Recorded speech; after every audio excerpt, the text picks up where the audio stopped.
And welcome back to GCounsel, man. We got a great one for you. I have a great guy. This is going to be a special one because I got somebody on here that kind of does the same thing that I do. So it's always great to be amongst like-minded people. But he is Thomas L. Rosenberg of Regenerate Coaching.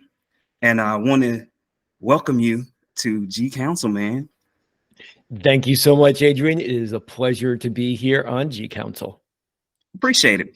So, I like to let the people get to know the person that's sitting across from me. So I just want to ask you, give us a little bit of your background and how you got to Regenerate Coaching.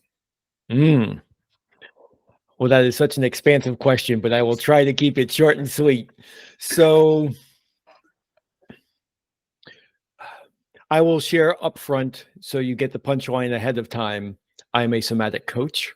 I am passionate about guiding people to really reconnect to themselves so we more easily connect to each other so we can fully share our unique gifts in the world.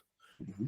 How I got there was growing up in a medical and scientific family where I felt the need to be a linear thinker because that's not how I think normally. I'm a very expansive. I see the connections between things rather than following a really straight route to a decision.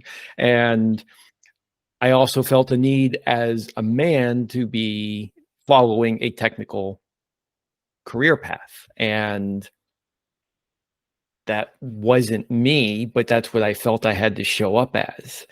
Fast forward through 20 plus years of a very cerebrally focused career. I had a near fatal bicycle accident almost 10 years ago. Oh, wow. And coming out of that, it was really apparent for me that I was not, whatever life force I have left in this vessel, I did not want to spend it boxing myself into somebody else's expectations. Mm.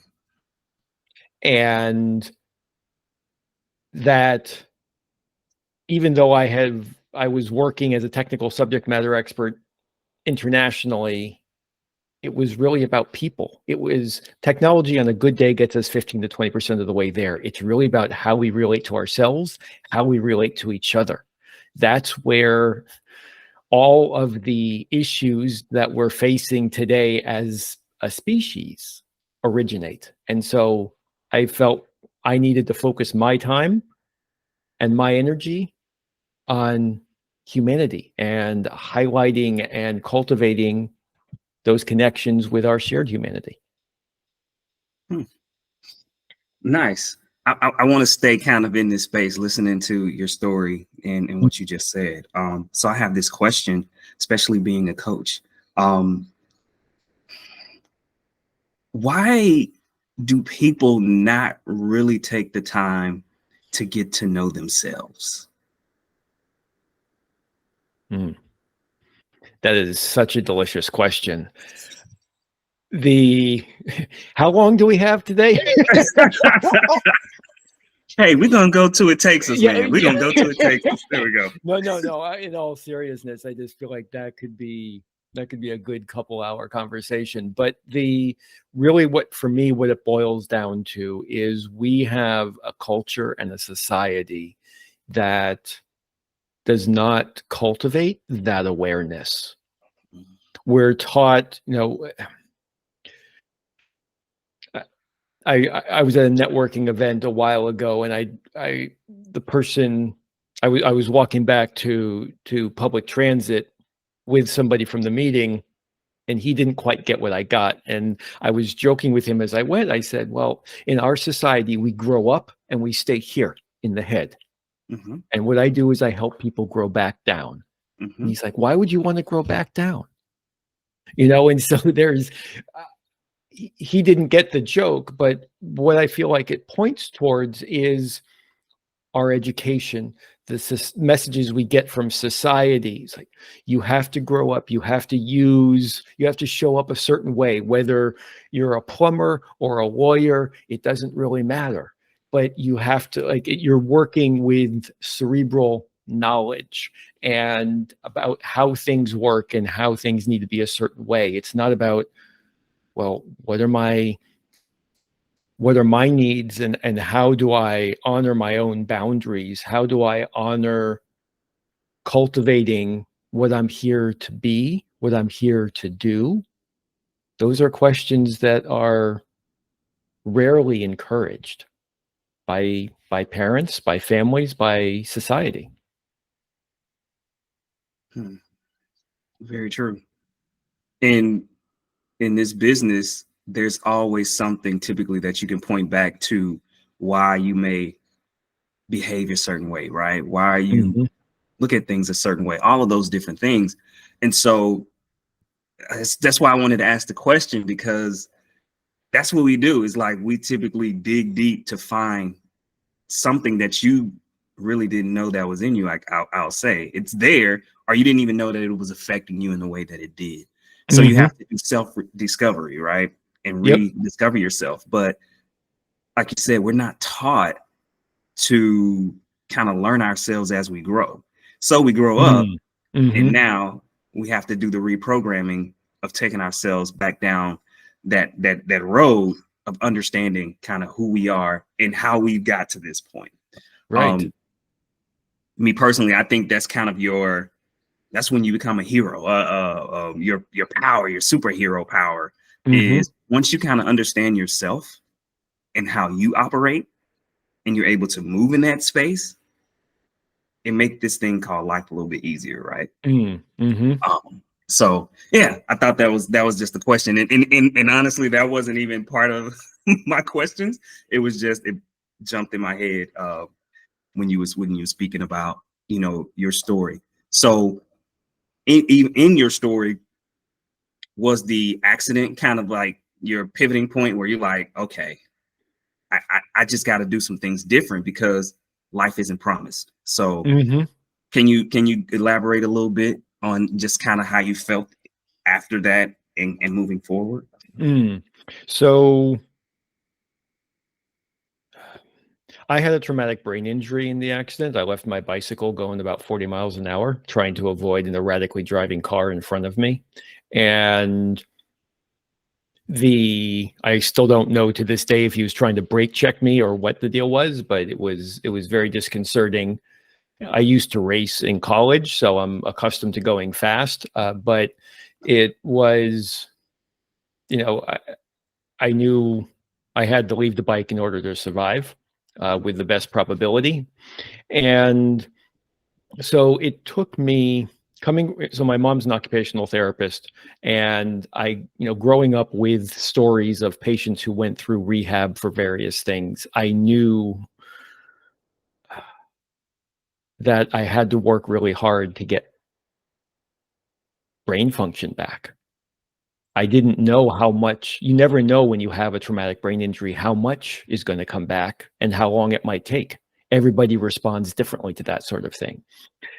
It took me 2 years to start to trust my brain again, and really 2.5 years to really start to say, okay, so this accident happened in June of 2014, and there were 6 months of really intensive physical healing, broken bones, of getting rid of the really thick layers of trauma from the accident. I had a lot of osteopathy.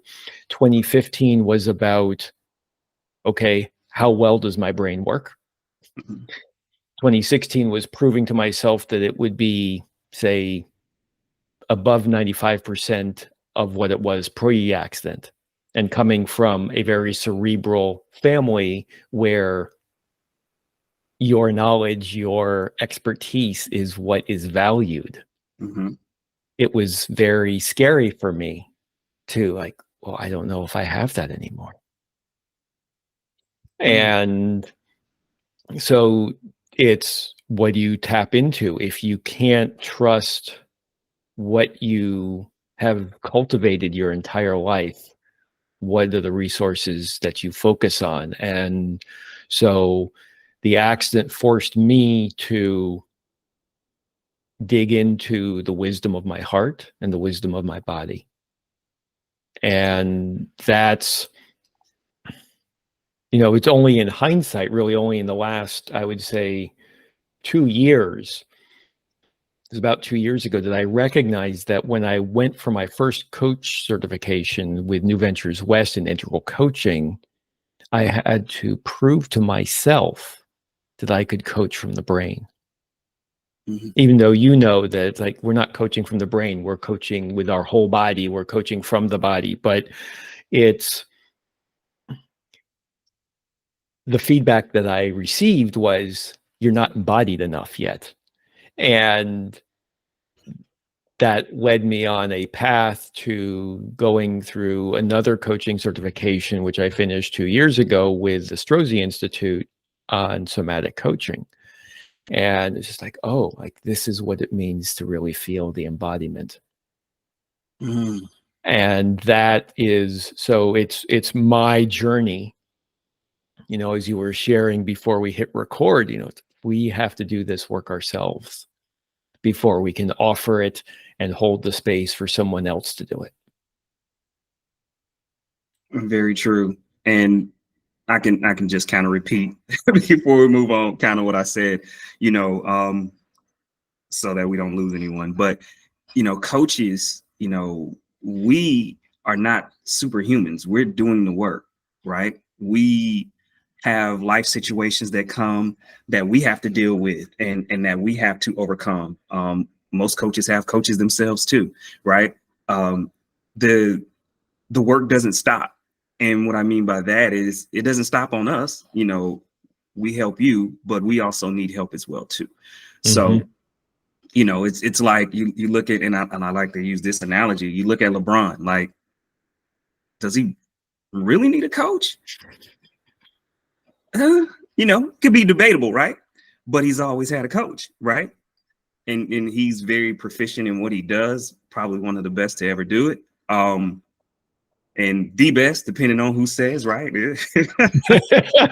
Depends on who's saying, some people feel like he is the best, but he still has a coach. And yeah, we speak from experience and kind of where we're operating in our life, as well too. And that goes to my next question. I think that's a great pivot.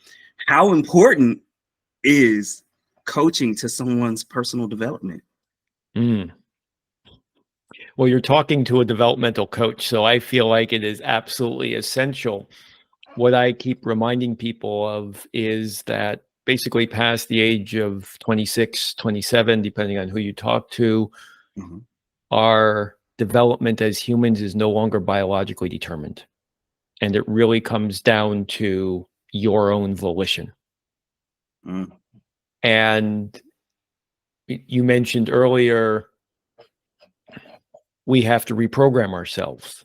That's a choice. There are so many people out there who are still stuck in a story that they may have they cultivated for their own protection as little ones, maybe in the first 2 years of life, even to handle whatever energies were around them. Just like, oh, when somebody gets angry, this is what I need to do so that I can protect myself. Okay. Or this is how I can create space and boundaries for myself if I'm just quiet, if I'm just in my room, like whatever it happens to be for that person and how you respond to conflict or stress or what have you. So diving into that reprogramming and really becoming aware of what started that, what are you carrying from your own experiences? And then what are you carrying that was passed down to you, either unconsciously or even multi-generationally? That's certainly something that I've discovered for myself is there are pieces of me, my core wound actually I inherited in some ways because of what my father inherited. And it's just like, oh, like this goes back multi-generations. And so the healing that I'm doing is actually healing previous generations. And that is, I feel like that's a gift that I can give to my ancestors Mhm. and to my father. And it's also saying, oh, so this is my edge in this moment, right? Going back to, I just saw my coach 2 days ago. So, and just like, oh, and having her remind me of different elements. Like, oh, are you noticing how you're doing that to yourself? How you're making yourself small by using that language? Oh, thank you for that reflection. I didn't even make that connection. Wow. Yeah, it's real. I think Mm-hmm. that, everyone should go through coaching to help them with their development, because it really gets you to understand your weaknesses, your strengths, and then how to, improve and Mm-hmm. grow from there. So another question I have for you is, your clients, what would you say is typically the soft skill that they struggle with the most? The soft skill.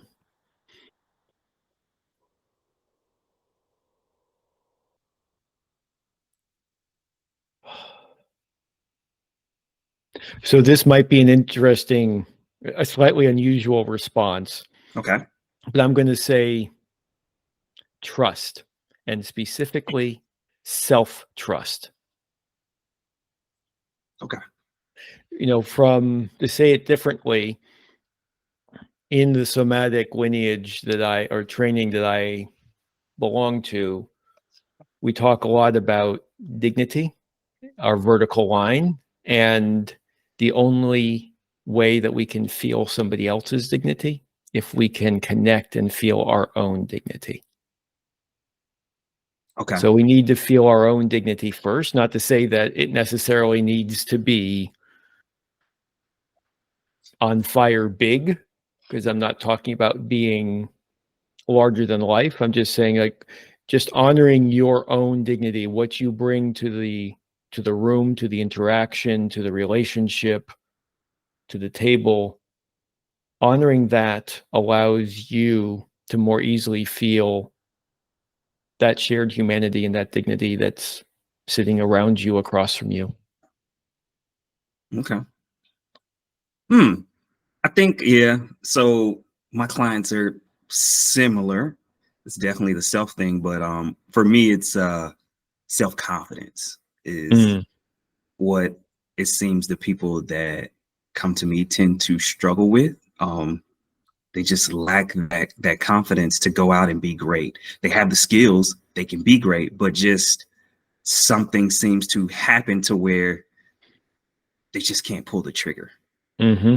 And so getting them out of their comfort zone, um, to get them to do some things, is it makes them feel so out of place. And I give you an example. Um, so if someone tells me that they're scared of, talking to people, I give them the activity and champion them to set up 5 meetings with people they don't know, right? Mm, mm-hmm. Just talk to them, set up 5. Hey, I would like to get to know what you do more. Do you mind if I set up a meeting for us to talk 15-20 minutes? And I just champion them to do it. Like, don't think about it, just do it.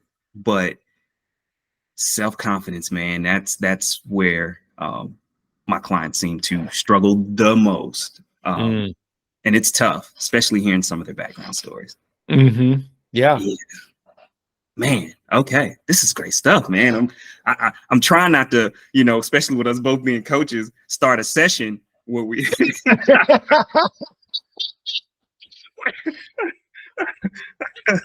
where we start a session here. But I'm like, okay, no, we're gonna answer these questions for them. So we talking about soft skills that they Mm-hmm. seem to struggle with. When it comes to, you in your practice, your business, what's the best set or starting point that you look for your clients? And what I mean by that is, sometimes people want a session or two, which, Mhm. for me, I'm like, I mean, I can do that if we working on one problem and you want to run with it. But if you're really trying to dissect some things, for me, the best start is more than that. So for you, what does Mm. that look like for you to really get to the meat and potatoes, with your clients? Excuse me. So somatic coaching goes deeply pretty quickly. Okay. But the way that I typically work with folks is I work with both individuals and teams. And so what we start with in the first session is creating what is known as a declaration statement. It's a commitment to your future self. And so it's really, what are you promising yourself that you will embody within the next year, for example? And that becomes the North Star. And so we chip away at that. Okay. So there are folks who come to me and just say, well, I'm not sure I'm going to like this. I'm like, okay, like we can start with 4 sessions. I typically work with my clients every other week because they need time to integrate and practice and see what starts happening for them. And so I might say, well, let's schedule 4 or 6 sessions. That's 2 to 3 months. And if you're not happy, I'll refund any sessions you haven't had. And, if you're happy, we'll continue. Right. So typically, though, what I find is for those, since as I was mentioning earlier, we grow up and we stay in the head. And so many of us walk around with no connection to our legs. And so we don't really have a foundation, right? We're in some ways disembodied. And so what I've noticed is the more disembodied my client might be at the beginning, those who are more disembodied tend to take about 9 months to really start to make a shift in how they show up. Okay. So, 9 months, every 2 weeks, that's roughly 18, 19 sessions in. Okay. Okay. And, so some of them, my usual package is working with folks with high touch, 12 sessions, 6 months, and then follow on sessions after that. But I have also found that with folks who are, for example, scientists, and they're really in their heads, that to get them into their body, they need additional sessions after that 6 months period. And so we might break those up, or might have maybe 3 1 week, with a week apart, just to kickstart things and to move things through. It really depends on the client. But yeah, it's one session isn't enough, because we can't really dive in. There's not enough time to fully encompass. I can do something that will make a profound impact, but it's not going to be as rich as if it's got a slightly longer time frame. Okay. Awesome. Yeah. Same thing. I typically like to do 6 sessions, definitely to start. And because I just feel like you're saying, there's things that you're going to find out and it's going to be like aha moments, right? But then now we need to, create, this plan of how we're going to go forward. Mm-hmm.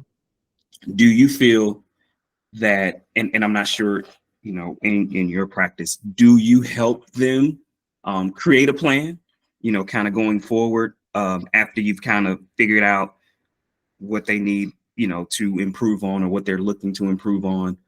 Do you help them create a plan, a process to get to their said goals? Mm. So that in some ways is very much a declaration statement. Okay. So the way that the declaration statement works is it is odd in English because it's I am a commitment to, which basically points to I am the embodiment of this for the sake of XYZ.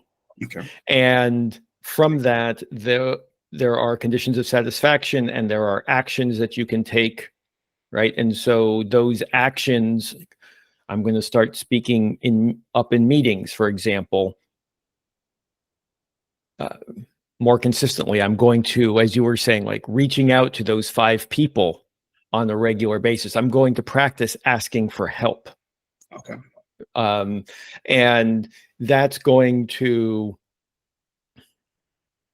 open up as you start practicing that, because, you know, somatic coaching holds that we are what we practice. So how you sit, walk, talk, breathe, the language you use with yourself, with others, the way you hold tension, that shapes your body physically, emotionally. It gives you a range of emotions that you're able to access easily and cuts off others. And so, but we can also learn through the body. And so that's what I'm doing with my clients each time, is just giving little doses of, okay, so the nervous system isn't comfortable with this or isn't used to this type of way of being.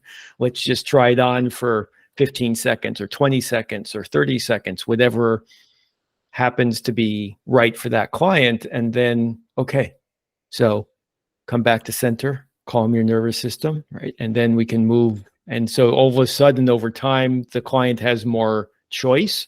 And my end goal is really to work my way out of a position. Not that I haven't had clients come back, but I want them to get to a place where they feel comfortable with their own self-accountability. And that's part of how I structure my engagements typically, is 6 months of high touch with 3 sessions over 6 months at 1, 3, and 6 months for follow on, just to sort of say, okay, you know, you've gotten used to having this handheld all the time, and now I'm going to hold it a little bit less frequently. And then pretty soon you're going to be able to cross the street on your own. Okay. Nice. Yeah. I like that.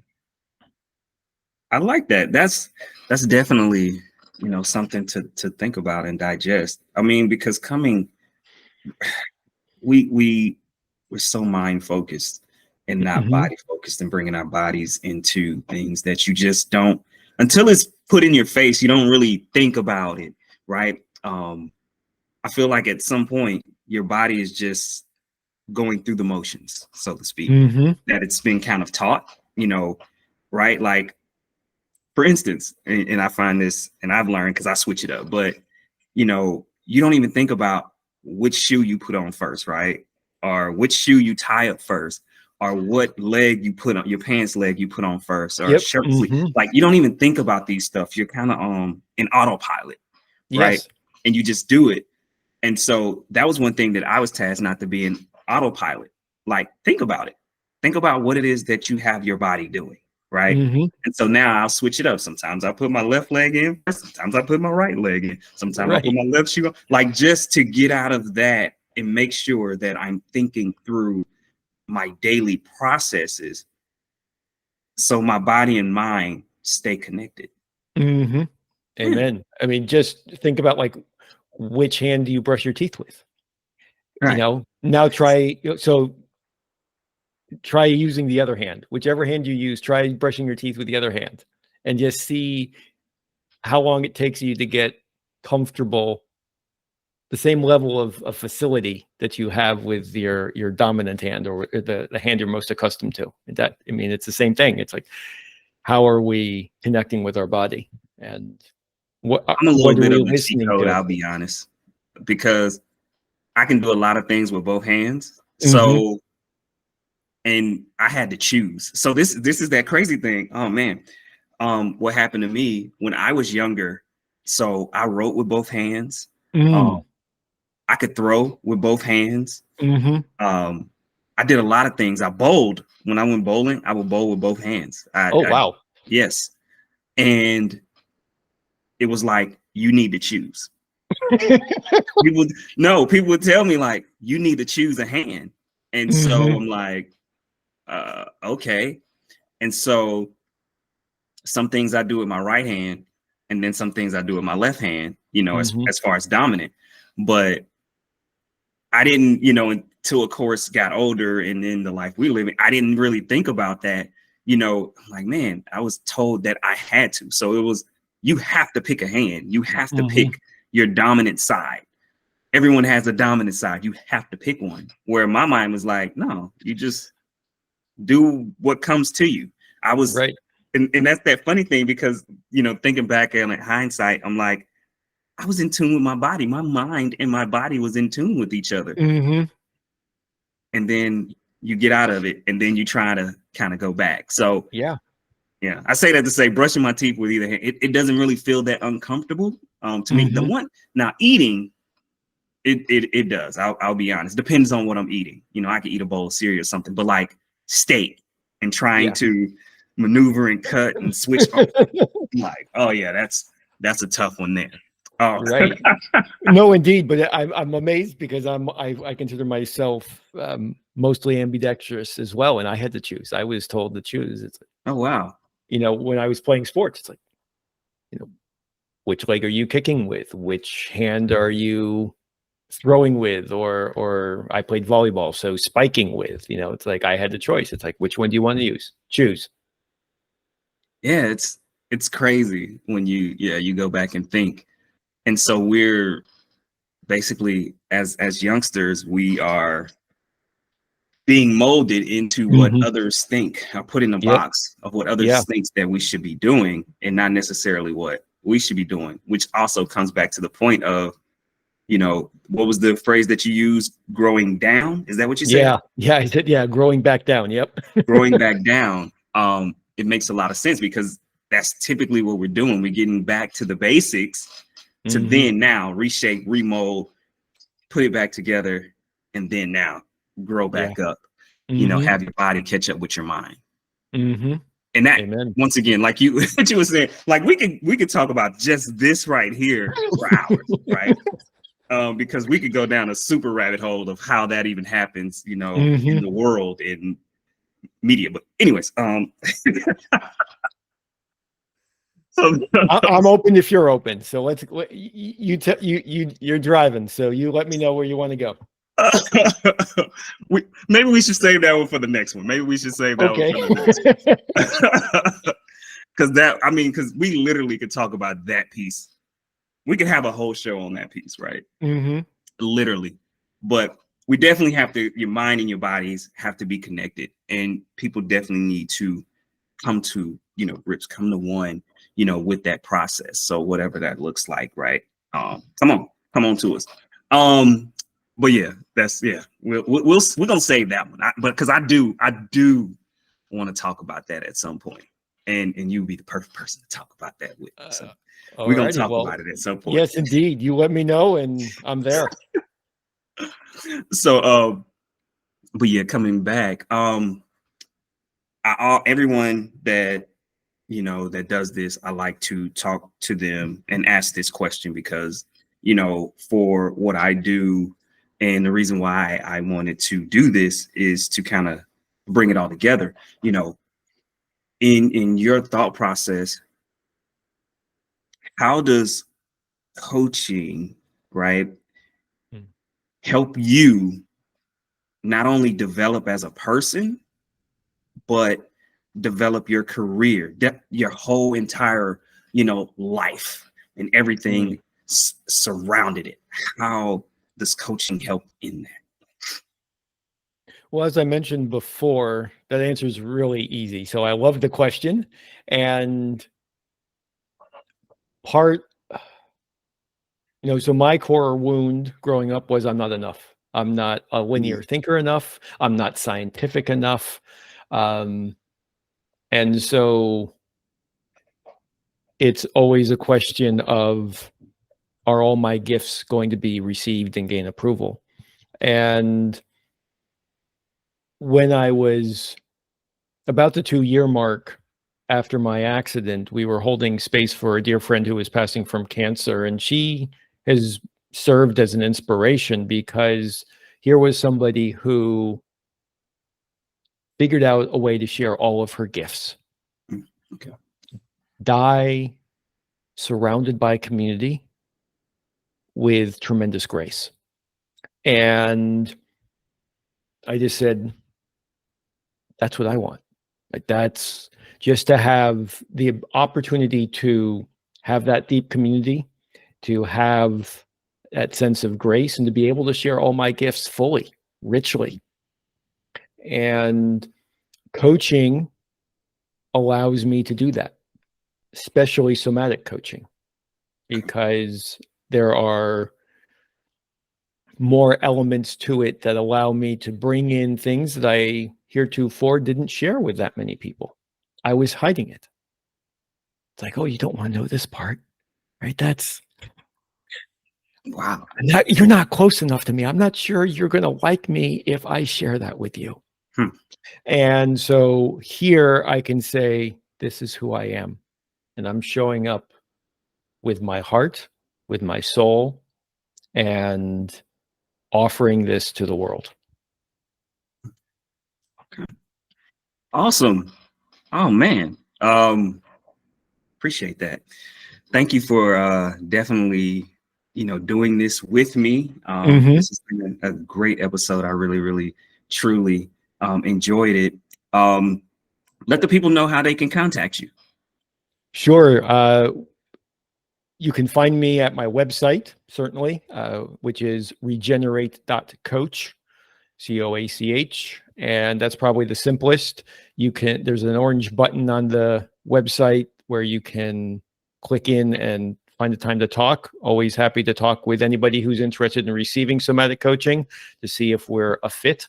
And so happy to give you 30 to 45 minutes to just talk through what is bringing you to coaching and to learn more about how I show up as a coach and to see what works. That's probably the simplest. You can also find me on Facebook at Regenerate Coaching, or Instagram, and on LinkedIn At Regenerate Coaching. Well, so I have a business page, and my LinkedIn profile is Thomas Loxley Rosenberg.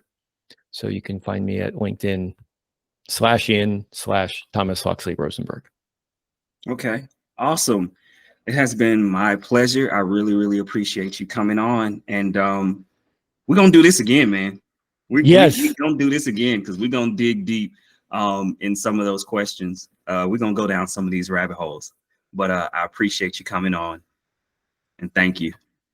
Thank you, Adrian. It's been a pleasure. All right.